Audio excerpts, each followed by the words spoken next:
Hello बच्चों, कैसा गया आप लोगों का पेपर। मैं उम्मीद करता हूं कि आप लोगों का पेपर बहुत ही अच्छा गया होगा। जो 4 अप्रैल का आज का पेपर जो आया था जेईई मेंस का 2024, बहुत ही इजी पेपर था। ठीक है, स्पेशली केमिस्ट्री की अगर हम बात करें तो केमिस्ट्री का जो पेपर आया था बहुत ही आसान आया था। तो चलिए एक एक करके हम लोग डिस्कस करते हैं जेईई मेंस के जो केमिस्ट्री का पेपर है उसके सारे क्वेश्चंस को। देखिए पहला जो क्वेश्चन है इसमें हमसे बोला गया है if EMF of hydrogen electrode at 25 degree Celsius is zero. इसका मतलब यहाँ पर हमसे EMF जो है वो ज़ीरो बता दिया गया है, यानी कि जो इसका स्टैंडर्ड हाइड्रोजन इलेक्ट्रोड होता है ना। हाइड्रोजन की अगर हम बात करें तो इसी को हम क्या बोलते हैं यहाँ पे, स्टैंडर्ड हाइड्रोजन इलेक्ट्रोड। ये जो है ये हमें ज़ीरो बता रखा है in pure water. Then pressure of hydrogen in bar is, तो हमसे प्रेशर ऑफ हाइड्रोजन पूछा गया है। देखिए प्रेशर ऑफ हाइड्रोजन निकालने के लिए हमें क्या करना पड़ेगा, हम जानते हैं जो स्टैंडर्ड हाइड्रोजन इलेक्ट्रोड है इसके लिए फॉर्मूला क्या होता है, इसके लिए फॉर्मूला होता है -0.0591 अपॉन में। वैसे तो नीचे क्या होता है, n होता है नंबर ऑफ इलेक्ट्रॉन्स, लेकिन हम जानते हैं कि यहाँ पर जो रिएक्शन होती है वो होती है 2H plus 2 electron gives rise to H2, और H2 जो है वो गैस निकलती है, इसीलिए जो राइट हैंड साइड वाली टर्म है वो प्रेशर की टर्म हो जाती है, और जो लेफ्ट हैंड वाली साइड वाली टर्म है वो कंसंट्रेशन की टर्म्स है। और 2H प्लस अगर लिखा हुआ है तो इसका मतलब H प्लस का क्या हो जाता है, स्क्वायर हो जाता है। तो ये फॉर्मूला आप लोगों ने ऑलरेडी पढ़ रखा होगा। यहाँ पर 2 इलेक्ट्रॉन्स का चेंज है, इसलिए n की जगह पर मैं सीधे सीधे यहाँ पर 2 लिख देता हूँ, और आगे की वैल्यू हम लिखते हैं लॉग प्रोडक्ट साइड में जो कंसंट्रेशन है वो यहाँ पे प्रेशर की टर्म्स में है, तो ये हो गया pressure of hydrogen divided by हम लेंगे H प्लस की कंसंट्रेशन और उसका क्या हो जाएगा डबल, मतलब इसका क्या हो जाएगा स्क्वायर H प्लस की कंसंट्रेशन का। अब ये पूरी वैल्यू हम जानते हैं कि ज़ीरो है, हमें क्वेश्चन के अंदर ऑलरेडी गिवन है, ये हमें गिवन है कि ये वैल्यू क्या है, ज़ीरो है। अब सोचो ये वाली वैल्यू तो ज़ीरो नहीं हो सकती, ये वाली वैल्यू तो एक कांस्टेंट है। ये वैल्यू ज़ीरो कब हुई होगी, ये वैल्यू ज़ीरो तभी हुई होगी जब लॉग की वैल्यू ऐसी हो गई होगी जिससे कि क्या आ जाए, आंसर ज़ीरो आ जाए। और आपको पता है कि log 1 क्या होता है, ज़ीरो होता है। तो इसका मतलब आपको इतना तो पता चल चुका है कि ये जो वैल्यू है ये पूरी वैल्यू क्या होगी, 1 होगी। तो बस इसी चीज़ का हमें फ़ायदा उठाना है और हमारा क्वेश्चन सॉल्व हो जाएगा। ठीक है, ये पूरी वैल्यू क्या है, 1 है। अब देखिए प्योर वाटर की बात कर रहा है, तो प्योर वाटर के अंदर आपको पता है दो ही तरह के आयंस होते हैं, H प्लस और OH माइनस, और उसमें भी कंसंट्रेशन क्या होती है 10⁻⁻7। तो बस वो कंसंट्रेशन हमें रख देनी है 10⁻⁻7।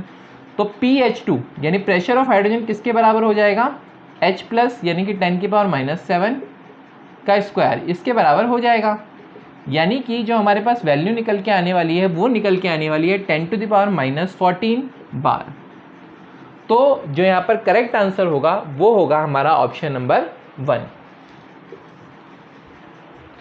फटाफट से इसे नोट डाउन करिए ताकि हम बढ़ें अपने अगले क्वेश्चन पर। चलिए देखते हैं हम अपना सेकंड क्वेश्चन।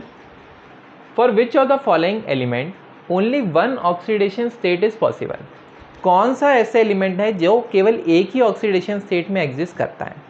देखिए अगर आप बात करें स्कैंडियम, कोबाल्ट, निकेल और आयरन, आयरन आपको पता है कि एक से ज़्यादा ऑक्सीडेशन स्टेट में एग्जिस्ट करता है, निकेल भी एक से ज़्यादा ऑक्सीडेशन स्टेट में एग्जिस्ट करता है, और कोबाल्ट की भी अगर हम बात करें तो कोबाल्ट भी एक से ज़्यादा ऑक्सीडेशन स्टेट में एग्जिस्ट करता है। लेकिन अगर हम बात करें स्कैंडियम की, तो स्कैंडियम की केवल एक ही ऑक्सीडेशन स्टेट पॉसिबल होती है और वो है +3। इसीलिए यहाँ पर जो हमारा आंसर हो जाएगा वो हो जाएगा स्कैंडियम, क्योंकि हम लोगों से पूछा गया है कि केवल एक ऑक्सीडेशन स्टेट में कौन एग्जिस्ट करता है। चलिए फटाफट से इस क्वेश्चन को नोट डाउन करिए और हम बढ़ते हैं अपने अगले क्वेश्चन की तरफ। देखिए इस क्वेश्चन में हम लोगों से पूछा जा रहा है among the following correct decreasing order of basic strength will be. जो करेक्ट डिक्रीजिंग ऑर्डर है बेसिक स्ट्रेंथ का वो यहाँ पर क्या होगा।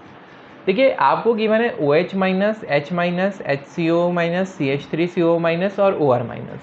अगर हम यहाँ पर बात करें तो इस तरीके से निकालने से अच्छा आप सबसे पहले अगर आपको बेसिक स्ट्रेंथ यहाँ पे कंपेयर करनी है तो आप क्या करिए, इनके कॉन्जुगेट एसिड्स बना लीजिए, और कॉन्जुगेट एसिड्स बनाने के बाद आपको क्लियरली दिखाई देगा कि यहाँ पर जो बेसिक स्ट्रेंथ है वो क्या होने वाली है। भाई एक बार आपके पास एसिडिक स्ट्रेंथ निकल के आ जाएगी तो सिंपली आपको क्या करना है, उसका जस्ट अपोजिट ऑर्डर किसका होगा, बेसिक स्ट्रेंथ का ऑर्डर होगा। चलिए एक बार हम इनके कॉन्जुगेट एसिड बना लेते हैं। देखिए कॉन्जुगेट एसिड बनाने के लिए सब में H+ ऐड करेंगे तो ये हो जाएगा वाटर, और ये हो जाएगा H2, और ये हो जाएगा HCOOH, और ये हो जाएगा CH3COH, और ये हो जाएगा ROH। देखिए अगर हम बात करें यहाँ पर एसिडिक स्ट्रेंथ की, तो आपको पता है कि यहाँ पर सबसे ज़्यादा कौन है, फॉर्मिक एसिड है। तो फॉर्मिक एसिड जो है, इसका मतलब जो थर्ड नंबर पे आने वाला है वो सबसे अच्छा एसिडिक स्ट्रेंथ वाला है। उसके बाद जो उससे अगला होगा कौन होगा, CH3COOH यानी कि इथेनोइक एसिड। तो ये कौन से नंबर पे है, 4th नंबर पे है। और उसके बाद उससे अगला कौन आने वाला है, उससे अगला हमारे पास आने वाला है H2O। तो H2O जो है वो कौन से नंबर पे है, 1st नंबर पे है। और H2O के बाद कौन होगा, ROH। ठीक है, इन जनरल बेसिक ROH की बात कर रहे हैं हम सिर्फ। तो यहाँ पर ये क्या होगा, 5th नंबर पे है। और H2 जो है इसमें कोई भी एसिडिक प्रॉपर्टी नहीं है, तो ये जो है हमारा ये 2nd नंबर। तो देखिए मैच कर लीजिए कौन सा ऑप्शन यहाँ पे मैच कर रहा है, 3, 4, 1, 5, 2। इसका मतलब जो आंसर हमारा मैच कर रहा है वो है ऑप्शन नंबर C। चलिए फटाफट से इसे नोट डाउन करिए, फिर हम बढ़ते हैं अपने अगले। देखिए इस क्वेश्चन में हम लोगों से पूछा गया है given graph between pressure and temperature. हमें प्रेशर और टेम्परेचर के बीच में यहाँ पर ग्राफ ऑलरेडी गिवन है, और हम लोगों को डेंसिटीज़ भी गिवन है। रो जो है डेंसिटी को दिखा रहा है, और रो1, रो2, रो3। तो हम लोगों से ये पूछा जा रहा है कि कौन सी वाली जो डेंसिटी है वो ज़्यादा होगी और कौन सी वाली जो डेंसिटी है कम होगी, है ना। ये यहाँ पर हम लोगों को ऑप्शंस बना के गिवन है। फर्स्ट ऑप्शन है row one is greater than row two is greater than रो3। सेकेंड ऑप्शन में रो3 सबसे बड़ा है, और थर्ड ऑप्शन में तीनों बराबर है, और फोर्थ ऑप्शन के अंदर रो2 सबसे बड़ा है। तो चलिए देखते हैं। देखिए अगर हम बात करें डेंसिटी की, तो डेंसिटी का फॉर्मूला आप ऑलरेडी जानते हैं। डेंसिटी क्या होती है, डेंसिटी होती है PM/RT। PM/RT। अगर हम यहाँ पे बात करें प्रेशर और टेम्परेचर, तो डेंसिटी जो है वो प्रेशर के डायरेक्टली प्रोपोर्शनल होती है और टेम्परेचर के इन्वर्सली प्रोपोर्शनल होती है। इसका मतलब जब प्रेशर ज़्यादा होगा तो उस वाले केस में डेंसिटी ज़्यादा होगी, और टेम्परेचर अगर कम होगा तो यानी उस वाले केस में भी डेंसिटी ज़्यादा होगी। तो देखिए अगर मैं बात करता हूँ यहाँ पर फर्स्ट में, तो फर्स्ट में अगर मैं बात करूँगा तो टेम्परेचर इसमें सबसे कम है। फर्स्ट वाले केस में टेम्परेचर सबसे कम है, और फर्स्ट वाले केस में प्रेशर सबसे ज़्यादा है। तो इसका मतलब ये जो डेंसिटी है वो मैक्सिमम होने वाली है। सेकेंड वाले केस में आप देखिए तो फर्स्ट वाले से प्रेशर थोड़ा सा कम है और टेम्परेचर थोड़ा सा ज़्यादा है। इसका मतलब रो1 से कम कौन होगा, रो2। और रो3 में अगर हम देखें तो टेम्परेचर इसमें सबसे ज़्यादा है लेकिन प्रेशर सबसे कम है। तो इसलिए हमारे पास जो आंसर निकल के आएगा वो होगा ऑप्शन नंबर A, क्योंकि जो डेंसिटी है वो डायरेक्टली प्रोपोर्शनल है प्रेशर के, तो प्रेशर बढ़ा तो डेंसिटी भी बढ़ गई, और इन्वर्सली प्रोपोर्शनल है टेम्परेचर के, इसीलिए जब टेम्परेचर हमारे पास घटेगा तो हमारे पास डेंसिटी भी क्या हो जाएगी, बढ़ जाएगी। तो ऑप्शन नंबर A जो है वो हमारा करेक्ट आंसर हो जाएगा। चलिए फटाफट से इसे नोट डाउन करिए और हम बढ़ते हैं अपने अगले क्वेश्चन पर। देखिए इस क्वेश्चन में हम लोगों से पूछा गया है विच ऑफ द फॉलोइंग है मैक्सिमम डाइपोल मूवमेंट। किसके अंदर डाइपोल मूवमेंट मैक्सिमम होगा। तो अगर हम मैक्सिमम डाइपोल मूवमेंट की बात करें तो देखिए ऑप्शन नंबर फर्स्ट जो है अमोनिया। अमोनिया की अगर हम बात करते हैं तो अमोनिया के अंदर डाइपोल मूवमेंट होगा। यहाँ पर जो नाइट्रोजन है, इस नाइट्रोजन के ऊपर एक लोन पेयर है और 3 हाइड्रोजन इससे लगे हुए हैं। ये जो हाइड्रोजन है इनका पुल ऊपर की तरफ होगा इलेक्ट्रॉन का, और ये जो लोन पेयर है इसका भी पुल ऊपर की तरफ है। तो रिजल्टेंट जो डाइपोल आने वाला है वो ऊपर की डायरेक्शन में आने वाला है।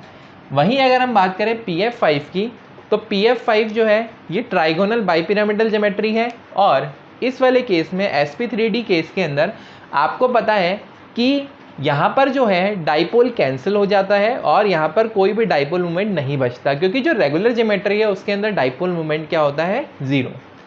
अगर हम बात करते हैं NF3 की, तो NF3 के अंदर यहाँ पर डाइपोल जो है वो अपोजिटली अरेंज होगा। इसका मतलब फ्लोरीन जो है ये इसको नीचे की तरफ खींचने की कोशिश करेगा, जबकि जो लोन पेयर है वो इसे ऊपर की तरफ खींचने की कोशिश करेगा। तो इसका मतलब यहाँ पर जो रिजल्टेंट डाइपोल है वो कम हो जाएगा, किसके मुकाबले में? अमोनिया के मुकाबले में। PCl5 की अगर हम बात करें तो अगेन ये sp3d का केस है, अगेन ये एक रेगुलर ज्योमेट्री है, इसके अंदर जो डाइपोल मूवमेंट है वो क्या हो जाता है? वो कंप्लीटली कैंसिल आउट होके 0 हो जाता है। तो इसीलिए D और B तो ऑप्शन नहीं हो सकते, A या C में से ही एक आंसर होना है। और क्योंकि C के अंदर डाइपोल मूवमेंट जो है क्या होता है? ऊपर और नीचे की खींचतान के अंदर कम हो जाता है, इसीलिए हमारा जो आंसर होगा वो फर्स्ट होगा, यानी कि अमोनिया के अंदर मैक्सिमम डाइपोल मूवमेंट होने वाला है। तो चलिए आप लोग इस क्वेश्चन को नोट डाउन करिए और फिर हम बढ़ते हैं अपने अगले क्वेश्चन की तरफ। देखिए ये जो क्वेश्चन है, इस क्वेश्चन के अंदर आप लोगों से पूछा गया है कि प्रोडक्ट क्या बनने वाला है।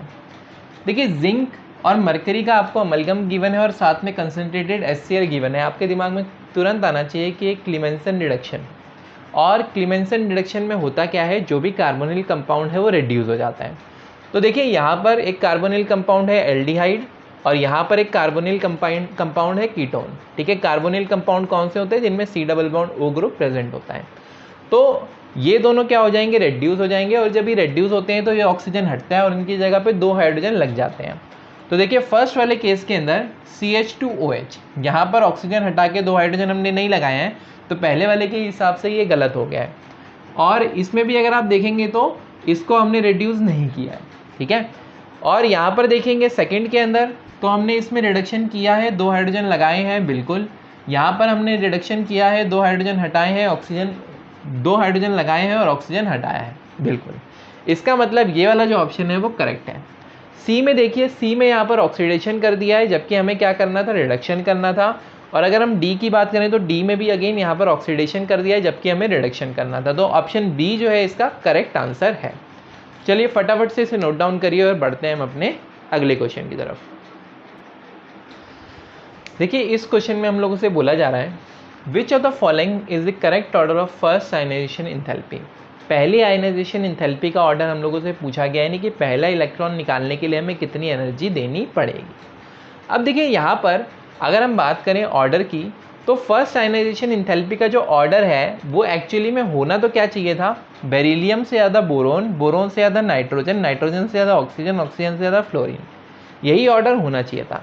लेकिन हम लोग जानते हैं कि एक्चुअली में होता क्या है कि यहाँ पर जो बेरिलियम है ये फुल्ली फिल्ड कॉन्फ़िगरेशन की वजह से, और नाइट्रोजन जो है ये हाफ फिल्ड कॉन्फ़िगरेशन की वजह से ये हो जाता है कि एक्चुअली में बेरिलियम से ज़्यादा बोरोन से ज़्यादा बेरिलियम की हो जाती है, और नाइट्रोजन ऑक्सीजन से ज़्यादा नाइट्रोजन की फर्स्ट आयनाइजेशन एनर्जी यहाँ पर हो जाती है।